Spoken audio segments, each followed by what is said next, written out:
Hey folks, welcome back to the Western Southerner YouTube channel. Today I'm going to give you a review of these TPU duffel bags. So folks, if you're watching my videos, you'll know that I'm a big fan of these duffel bags. The first time I used them was about 10 years ago. I was guiding the trip in Alaska. We used these things in the base camp area, and I realized, man, these things are really practical. They're really handy. They're heavy duty. Okay folks, so I've got bags here from RTIC, Patagonia, Gregory, and Thule, and I'll tell you about them and let you know which one's my favorite. Okay, so we'll start with Patagonia. This is called a Patagonia Blackhole bag. This is actually the only bag I paid full price for, and the other one I got for free, fun fact. The construction is great on these bags. They're clearly like very, very high quality. They have some little shoulder straps that you can mount to the top so you can wear it like a backpack, although I wouldn't want to do that for any significant distance. You know, the handles on the side are pretty heavy duty, and you can throw this in the back of a truck, let it get rained on, snowed on, and the stuff will stay relatively dry inside of it. The only downside of these bags is they are expensive, right? So, you know, if you can get one on sale, this is a great way to go. This is the 70-liter one. I got this one for free at an old job. This is what I keep all my fishing gear in. Seems a little bit small for 70 liters if you ask me. There's a pretty big mesh pocket on the inside lid of this bag too, which is nice. There's also a front zipper pocket as well that you can access from the inside as well. So YKK zipper on this thing. I've stuffed this full of gear and had to kind of sit on it and zip it up. I've never blown the zipper out or worried about it. So the Patagonia is a great way to go. They're just pricey. All right, next up, we got our RTIC bags. I guess this is TPU. You know, it's pretty rubbery. It's very, very heavy duty, right? And I think what they were going for was they were really trying to over-engineer this bag. It lives on the back of my snowmobile. It's got a bunch of junk in there. It's out in the elements. I just kind of leave it on there. I don't ever take it off. I like the shoulder strap on it. Shoulder strap seems heavy duty. This is sewn in pretty well. It's an inside pocket in the lid. The inside pocket is plastic, so I do get some condensation in there, but otherwise it works okay. The only downside of this bag is that I feel like I'm gonna break the zipper, okay? I think they really tried to over-engineer the zipper, but it just feels like that there's a weak spot in the zipper, and I'm worried I'm gonna break it. I don't know if I will break it, but it just feels like a weak spot. So I think I might have got it for like $32 or something.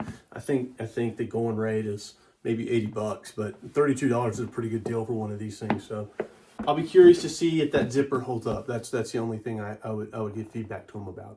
All right, next I got this monstrosity of a Thule bag here. So I think this thing is like 110 liters. This is basically like almost all my hunting gear that goes in here. The Thule fabric is really, really heavy duty. I mean, I think it's probably the most heavy duty. It's very, very thick. It's very, very durable, right? This stuff is really stout. There's an extra pocket right here on one end that you can, you know, put some kind of smaller accessible things in. Top of the lid, it's got two mesh zippers, which is pretty nice. One going this way and another one going that way. This bag's actually 130 liters. It's called the Chasm. May have said 110. This is a gigantic bag. So there's a couple things that I'm not a real big fan with this Thule bag. The first one is how the shoulder straps attach up here at the top. So these things just kind of slide through and then you turn them crossways, and you know, I mean, it seems to work pretty well. I kind of wonder about how long that's going to hold up. So the other thing about this Thule bag that I'm not a real big fan of is the way that the zipper works. Up here, it's your normal kind of just like lid style, but then it kind of swoops down and almost goes to like the side of the duffel bag on this end. And I just don't really like that. I like when a duffel bag is almost like a bucket, like the sides kind of stick up and you can throw stuff in it, because when you're trying to get some stuff out of it, things kind of like spill out of this, right? They may have designed it like that, maybe like as a way to access if you're traveling or something, so you don't have to always access it from the top. You can access it, you know, from the side here. And I can see where that would make sense in that situation. The zipper thing's honestly more of a pet peeve than a malfunction or an inconvenience. But it's just one thing that I'm not a real big fan of with this bag. All right, folks, so last but not least, these Gregory bags are called the Alpaca bag. These are actually my favorites. Earlier I said I was in Alaska. These are actually the bags that we used out there. So the material these bags are made of, it's the TPU. It's a little more similar to the Patagonia Blackhole bag material. It's not quite as heavy duty as the Thule material or the RTIC material. We absolutely hammered these bags in Alaska, and they had been hammered for maybe 10 or 15 years, long before I took them out there, and they still were fine. So I have no worries about the durability here. Obviously, there's a big heavy-duty YKK zipper on it. There's some shoulder straps. The way they attach makes sense. It's durable. Mesh lid pocket underneath both the lids. Yeah, it's a double pocket on the big one. And there's also an extra small pocket on the side here. On the 40-liter bag, it's obviously not very big. On the 120-liter bag, it's a pretty big pocket, though, out here on the side. There's a spot on the front here you can put like a name tag or something, too. The side handles are almost kind of angled up, which is nice, too. You can grab those, and they're folded over, and they're heavy-duty. There's a daisy chain loop on the side here if you wanted to strap it to the side of your Land Cruiser or whatever.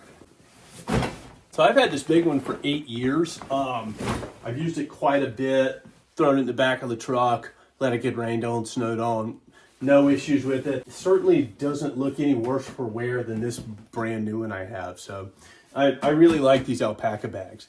So another thing about these Alpaca bags is that they go on sale and they're significantly cheaper than the Blackhole bags. The Blackhole bags are nice. I like them a lot, but I've been able to get these for probably half the price, if not less. They're very functional, they're very handy, and in a way they're a little bit of a luxury, right? It's almost a way for me to organize my gear so that I can be quick, getting out and going places and not have to kind of go through a gear closet and pack every time I want to go out and do something.